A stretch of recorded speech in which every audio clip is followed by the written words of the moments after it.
You a fucking slave to the state, and you exactly you a slave to the state. 13th Amendment allows for slavery for prisoners. And you are property of the state. You're a fucking slave. You gonna do what the fuck they tell you. You going to the hole, right? So then it's like, but nigga, you put your life on the line. You took a charge for a motherfucker. It's a lot of shit them niggas done did, bro. For they hoods, they organizations, whatever the fuck they had going on. And guess what? It wasn't showing them no love. That's why I be like, you don't even get no phone call. You feel what I'm saying? Yeah. You can't even call home and ask a motherfucker for nothing.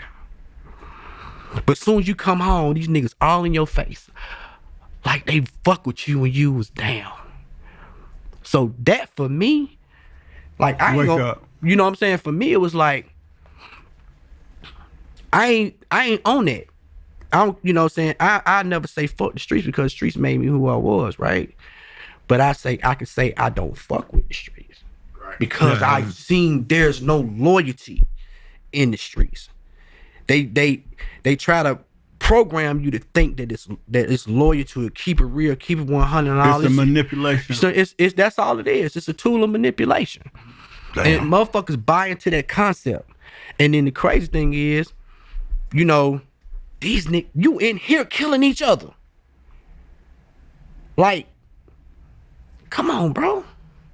So you're a slave. You're in a plantation, being in a prison, and you're killing one another. You're killing each other. And the master oversees this all. For what? What you killing each other for? It's amazing talking about an organization. Kwame Ture says we should be in a constant state of organizing, and we're not, because our organizations are so unorganized. It seems as though we're easier to target because our organizations are not as organized. There was a older man in the organization. He had to be in his 60s when we met him there, and he says two count of niggas join gang. Talking about Chicago. I'm from Chicago. You already know what he say. I don't even want to bring Come on, man. Go big on, homie. He man. say cowards and something. What did he say, Mike? That man said essentially you got two type of niggas in gangs. You got niggas who use and niggas who get used. Yeah, period. And then so Beth said, which one of you? He said, I look like a nigga use me. And he let it be known I'm the manipulator. And I think what I hear you, first of all, you're a leader. We saw you as a leader in your community. You led to the negative and the positive in your lifetime.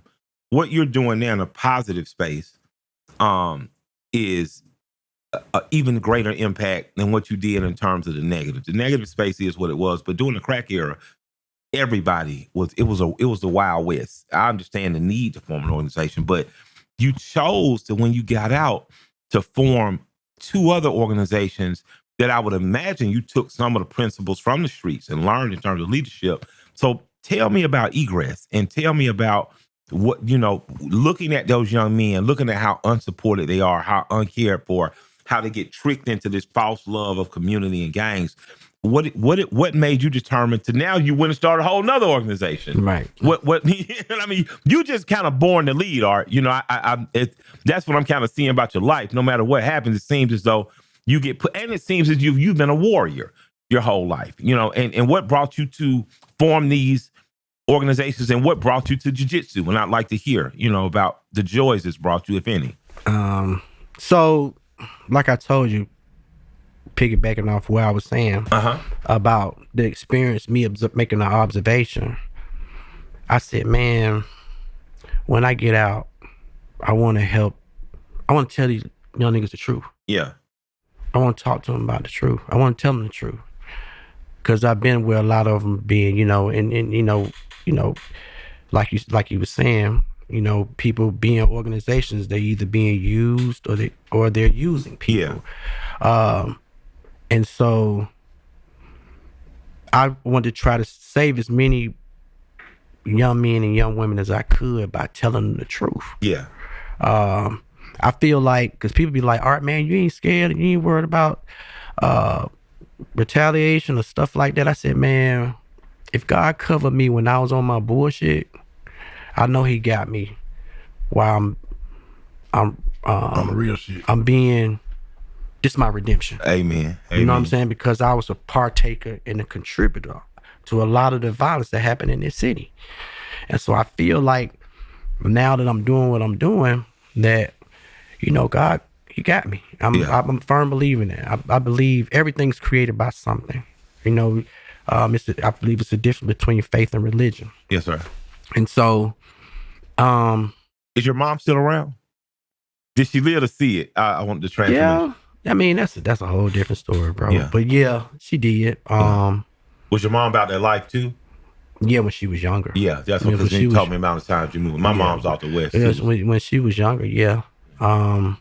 But I mean, I just feel like, hey man, I done lived my life to the fullest. If it's time for me to go, it's time for me to go. I also feel like it's four type of people that when it comes to me, it's people that know me, people that know of me, people who heard of me, and the people that don't know.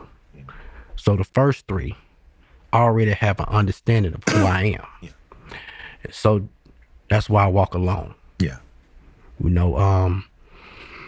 I just wanted to try to save as many people as I can, man. Just tell them, let them understand, bro, like, you ain't built for that shit. How we helping? What's Egress doing? How does Egress like? So I got 20 boys I need you to. So one thing I do, I'm big on character development. Yes, sir. Well, let me say this: deprogramming. It starts with you changing the way people think.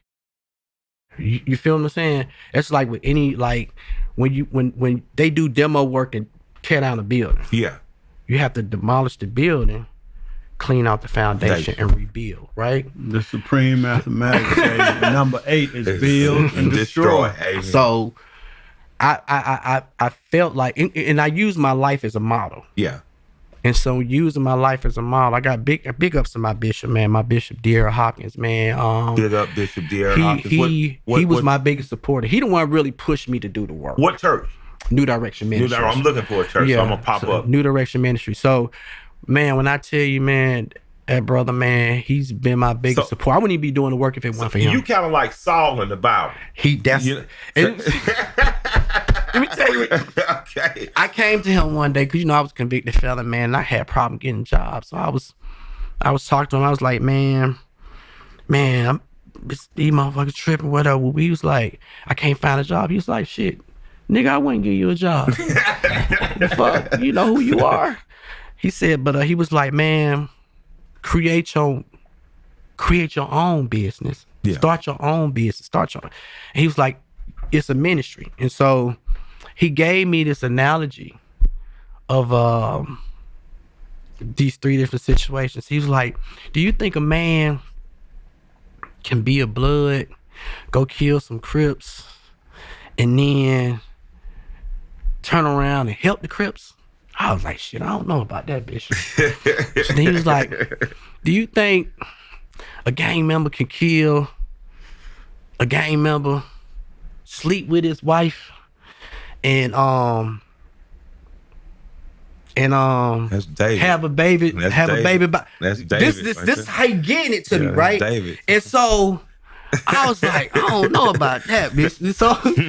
So he's like, because I'm questioning who I am. Mm-hmm. I'm questioning like what's gonna happen with me, because I was struggling, man, trying to. Man, he was like, he said he did.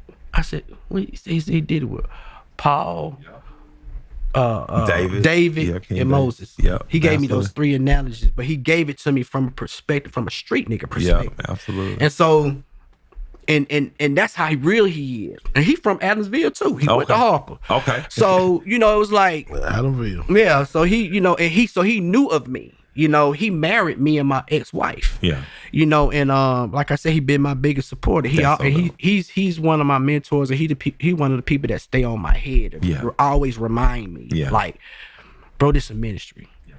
Don't focus on that. And so with that, I created curriculums based on my life. With Project Egress, that's what it was. I looked at all the things I lacked as a young man, not knowing how to deal with the stress and pressures of growing up. Yes, sir. My traumatic experiences, the consequences of criminal activity.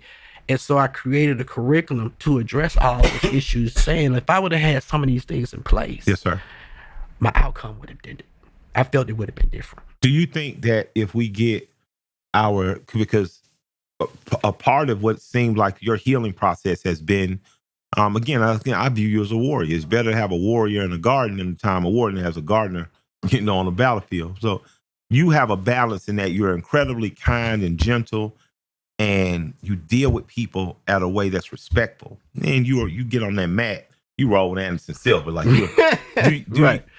Give me, what do you think Black men, young men especially, our little boys, do you think that they should be in jiu-jitsu early?